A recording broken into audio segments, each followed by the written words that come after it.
Hello, friends and families. Miss Stone here, and I have some teacher tips to help you at home. Some ideas for you to try at home. We understand that these are very hard and stressful times for families, and virtual learning is not ideal. But we know that you want to help your child do as well as we do. So I want to help you and give you some teacher tips. All right, friends, my first tip is to get your child a table and chair, a small table and chair to create their own school space. Okay, it is great for them to work when their feet are on the ground. They can stay focused. In big adult chairs, their feet moves around and they can't stay focused. Also, just having a space where it's just where they're going to do school or they're just going to work on homework is a great way to really focus them and get their mind into that mindset that I'm at school. Okay, you can get tables and chairs at IKEA, Target, Walmart. They're not that expensive. Look into them. There will probably be some sales coming up, but a chair also helps them sit up straight. Okay, and it's also a small chair is easy to move out of the way for movement. So creating that school space for them. They can, hang their artwork up, maybe put the alphabet up, the letters and the numbers, make it a really nice little school space if you're able to. My second tip is about materials. And we've talked about materials that children need to have every day with them, close at hand, close by so they can get them.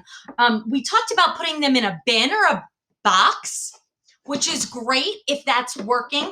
Another tip is to use a bucket, okay? And put your child's name on it. And inside, a bucket is great because it has a handle. They can carry it to move it.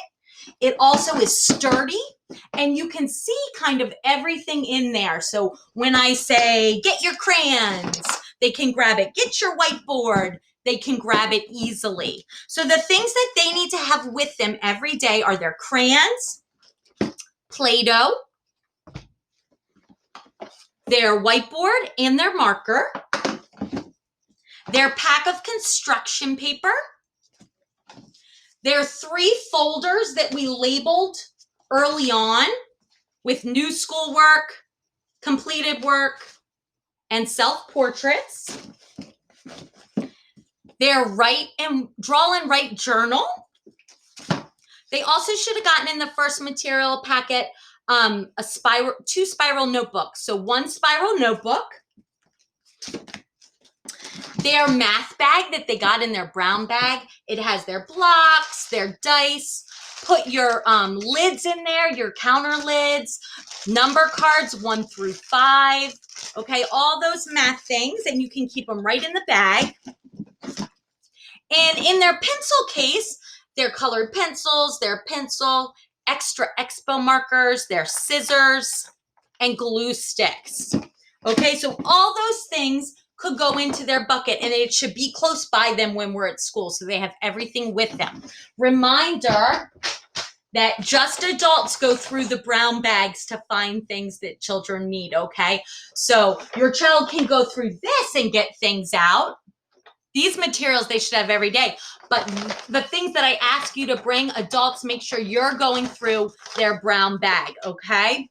If your child goes to a nanny or goes to a grandparent's during the day, I wouldn't recommend using a bucket. I would use a backpack that you can zip and unzip so that things don't get lost when you're moving from home to home. And my third tip is to get your child onto our MyMCPS classroom and show them how to use it so they can do it on their own. There are fun games on there. Everything's educational. It will help them learn and make connections if you get them on that for a few minutes every day. And my fourth tip is to make sure you're working with your child every day for a few minutes. Practice cutting, okay, how they hold the scissors. Practice writing. Teach them the okay.